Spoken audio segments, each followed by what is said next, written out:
It's about turning knowledge into wisdom, and the easiest way to make this happen is not by trying to memorize or trying to stuff it into your brain over and over again and continue to repeat it an infinite amount of times. The easiest way is simply to teach it or to do it. You got two options here. If you want to learn something quickly, the best thing that you could possibly do is quickly learn it, read it, understand it, and then teach it. And you don't have to teach it to anybody. You could just teach it to yourself once again. You see, the trick here is to disappear and remove yourself from the frame of I'm trying to learn this, I'm trying to understand this, and put your brain in the frame of I'm trying to communicate this to somebody or something else. Whether that be turning on the video camera and repeating back the idea that you just learned or the knowledge that you just gained, or whether that be just writing it down in a way so somebody else could understand it. Trying to pass on the knowledge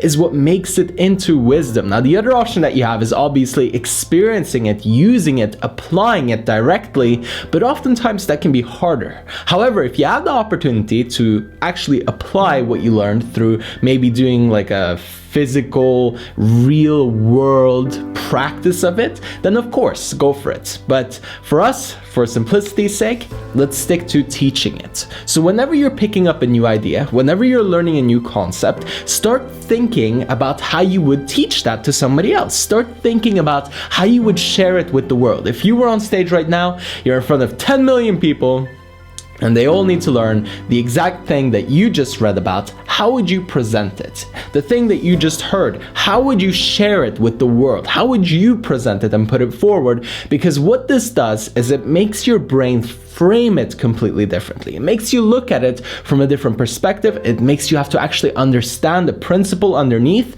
because in order for you to share it, you can't just use the same words that you got from somewhere else. You'll have to start rewiring it, reusing it, especially if you think about a concept that you've just learned about and it took you maybe 2 minutes and now you got to make that into a 1-hour presentation. Well, how would you do it? How would you flesh that out?